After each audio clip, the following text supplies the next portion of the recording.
Degree. তালিকায় দেখা যায় ঢাকা জেলার কেরানীগঞ্জ এবং ধামরাই উপজেলার কয়েকটি গ্রামে শত শত তরুণ পুলিশের নিয়োগ পেয়েছেন। আমরা এই নিয়োগ প্রক্রিয়া যাচাই করে দেখতে চাই। অনুসন্ধানের শুরুতেই আমাদের গন্তব্য কেরানীগঞ্জের চরকুন্দুলিয়া গ্রামে। ঢাকা মাওয়া মহাসড়ক ঘেঁষা এই গ্রামের বাসিন্দা ৫ শতাধিক, ঘরবাড়ি আছে ২০০র মতো। অথচ এই গ্রাম থেকেই পুলিশে নিয়োগ পেয়েছেন ১৮৬ জন। ছোট্ট এই গ্রাম থেকে পুলিশের এত সংখ্যক লোকের চাকরি গ্রামবাসীর মনেও সন্দেহ তৈরি করে। ধলেশ্বরী সেতু থেকে নামতেই দেখা হলো গ্রামের বাসিন্দা মুস্তাফিজুর রহমান রিপনের সাথে। কিন্তু যেটুকু নাম প্রায় ১৫০ লোক নাম বলছেন, কিন্তু একটা লোক আমি চিনি না। শুরুতেই ধাক্কা খেতে হলো।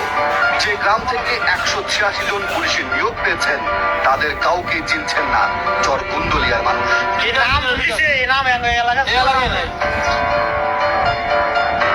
আমরা এই গ্রামে আরো অনেকের সাথেই কথা বলতে চাই।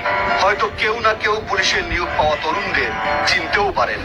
একটু আপনাদের গ্রামের না, এই গ্রামের 90% লোকই আমাদের ফ্যামিলি, মানে আমাদের বংশের। এরা আমাদের গ্রামের না। অদ্ভুত, এই গ্রামের কেউ নিয়োগ প্রাপ্তদের চিনতেই পারছেন না। এটা হচ্ছে টুকু ফকির। গ্রামের শিক্ষিত ছেলে হিসেবে বেশ পরিচিত মুখ আব্দুর রশিদ একটি চাকরির জন্য আপ্রাণ চেষ্টা করে যাচ্ছেন। তিনি জানেন না জেলা কোটায় তার পাওনা চাকরিটাকে করছে কে পাচ্ছে। আমাদের একটা নির্দিষ্ট কোট আছে, আমাদের একটা অধিকার আছে, সেই অধিকার থেকে আমরা বঞ্চিত হয়ে যেতেছি। এবার টিম 360 ডিগ্রি আরো নিশ্চিত হতে চায়। এজন্য দেখতে চায় গ্রামের ভোটার লিস্ট। যেসব পুলিশ সদস্য এই গ্রামের ঠিকানায় চাকরি পেয়েছেন তারা এখানকার ভোটার কিনা তাও একটু খতিয়ে দেখা দরকার। কথা হলো স্থানীয় ইউনিয়ন পরিষদের জনপ্রতিনিধির সাথে।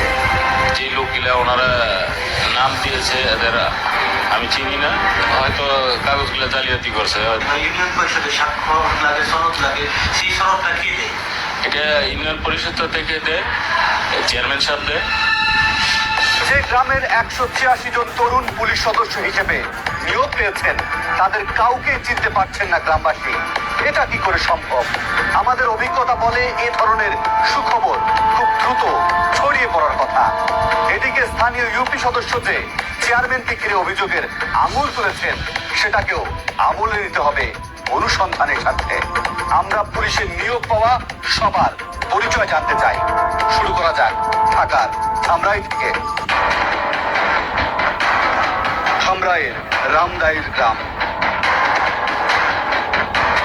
গ্রামের জনসংখ্যা ৫০০র মতো। কাঁচা পাকা মিলে ঘরবাড়ি আছে প্রায় ২৫০ শতাধিক। এই ছোট্ট গ্রাম থেকেও ৩৬ জন পুলিশের চাকরি পেয়েছেন। গ্রামে ঢুকে পুলিশ সদস্যদের বাড়িঘর খুঁজতে থাকে টিমের সদস্যরা। আমাদের হাতে থাকা তালিকা ধরে কথা হয় ধামরাই উপজেলার মুক্তিযোদ্ধা কমান্ডার আব্দুর রহমান খানের সাথে। আমি শুনলাম যে এতগুলো ছেলে চাকরি হিসেবে আমার গ্রামের কেউ না। এটা শুধু আজকে না, আমি এর আগেও জানি। আর বিভিন্ন ডিপার্টমেন্টে আরো এরকম কিছু একটা চিঠিপত্র আসে যে দেখা যায় যে তাদের বাড়ি করে এখানে না চাকরি পায়। পুলিশ কনস্টেবল পর্যায়ে নিয়োগের দুটি তালিকা